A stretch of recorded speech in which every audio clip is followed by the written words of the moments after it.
Hi, it's Amanda and welcome back to my channel. I'm 100% wearing my pajama onesie underneath this sweatshirt. It's after midnight, but I figure I should probably be in regular clothes more often than I'm in pajamas on my channel, so here I am pretending. I'm joining you from my kitchen for another sumo squat and meal prep.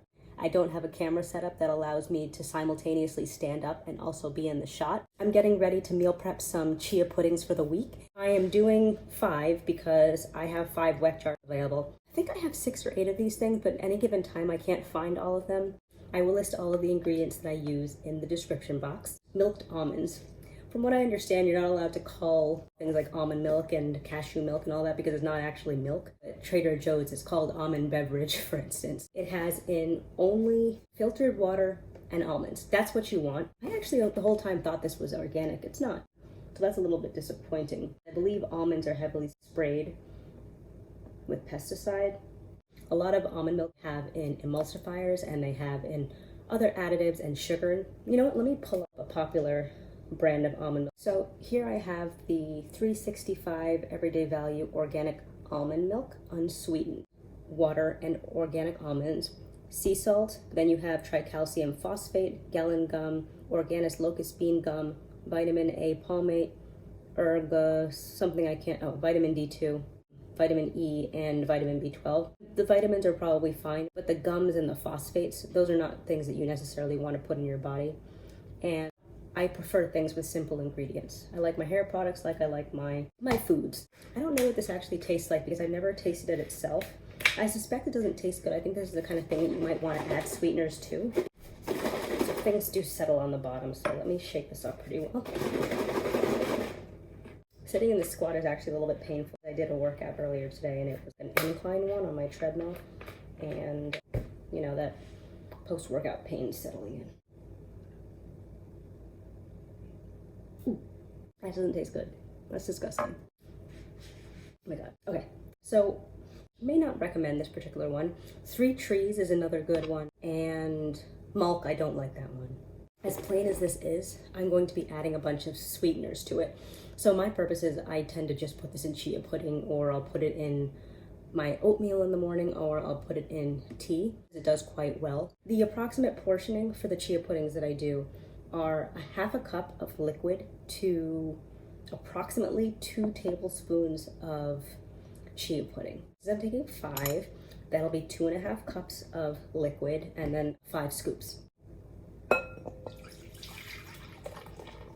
My legs are really, really hurting. I didn't realize my workout was so effective. Goodness. I'm gonna put in a little bit of vanilla extract. You'll notice that I'm putting in a good amount of sweeteners, and you might wonder why I'm putting in so many. It really is just to give like a more robust sweetness.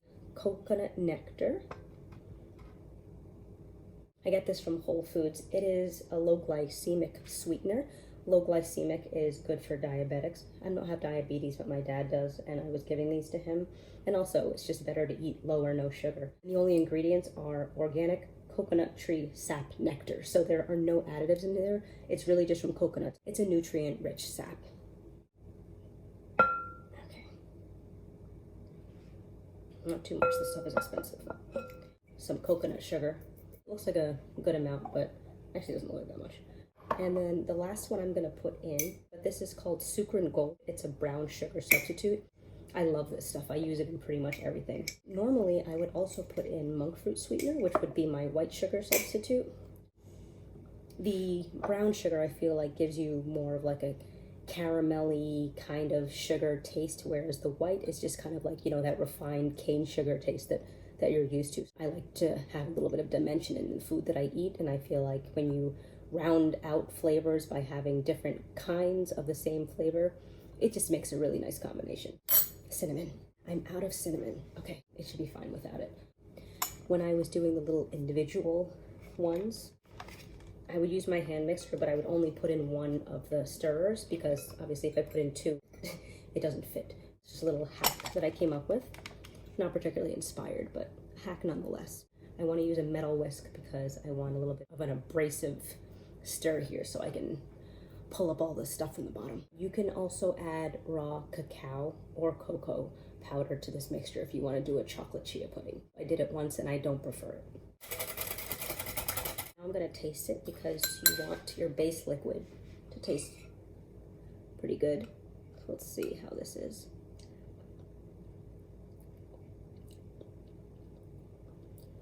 It's good now. I would like the cinnamon. I'm gonna add a little bit more of the sucre and gold. But after that, I'm not even gonna try it again. I'm sure it's gonna be fine. So now I'm gonna go in with 5 servings of the chia seeds. Oh, another thing. I just wanted to mention, I used to use agave when I would do this, but I stopped using agave because, as I understand, it's really high in fructose, which is the naturally occurring sugar in the fruit. But the fructose that you're getting from agave is a highly processed and refined version. They add enzymes and heat to it, and by the time it reaches the consumer, it no longer has any nutritional benefits. So it just felt only natural to take away the thing that's not adding any benefit, it's just adding sweetness, and to replace that with coconut nectar. What was I doing? I want to tell you why chia seeds are good. Because I don't know. They're an excellent source of omega-3 fatty acids. They're rich in antioxidants, and they provide fiber, iron, and calcium. Omega-3 fatty acids help raise HDL cholesterol, the good cholesterol that protects against heart attack and stroke. What I'm going to do is add in the chia seeds a little bit at a time, continuing to stir. I'm going to sit it aside for about 8 minutes, and then I'm going to stir it again. And then I'm going to sit it aside for another 8 minutes, and then I'm going to stir it again. And at that point, it should be relatively congealed, and I will portion it into the different containers. You have to do like 2 to 3 rounds of stirring so it doesn't clump together. It's very easy for chia seeds to clump together. That's happened to me before, and it makes me feel sick. So just because I'm weird about like certain things, can't really explain that further. I don't do a level scoop because this is slightly less than 2 tablespoons, and I more want 2 tablespoons. So it's fine if it's overflowing.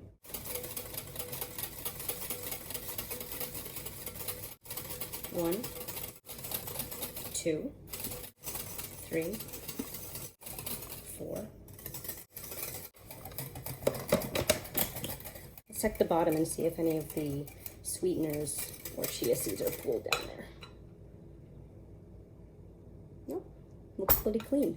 I'm gonna set a timer for 8 minutes. They're already starting to settle down there. Oof, okay. It has actually been 10 minutes and 58 seconds. And yeah, it's starting to clump a little bit. I just want to show you what it looks like now. I'm sorry, I should have shown you what it looked like before, but it was just very liquidy and you could see black specks. Now the black specks are a little bit more gelatinous. So you can see that it's starting to form a pudding. Enough of the charade. I was burning up in a fleece and a sweatshirt. I'm back at 8 minutes and 37 seconds, and it looks nice and puddingy at this point. So I am now going to do one last stir and then portion into my weck jars.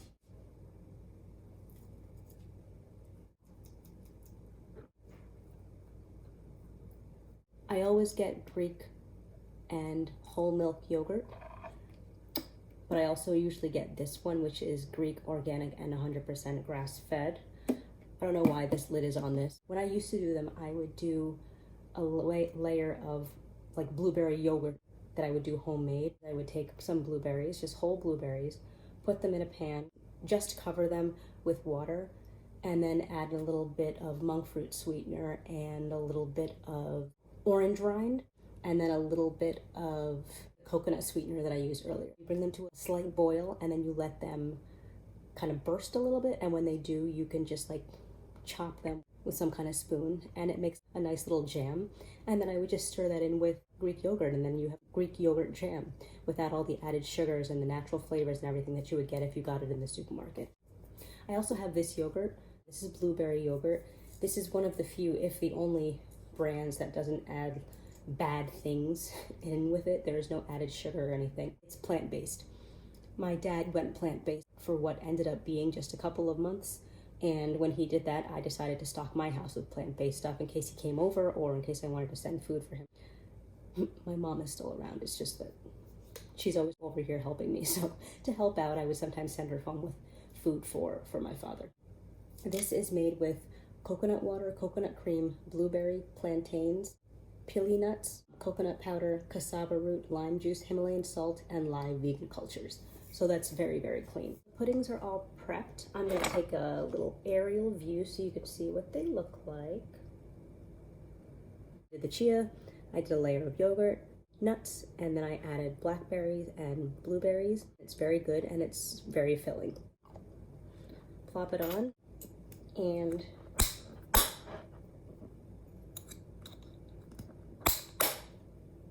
there you go.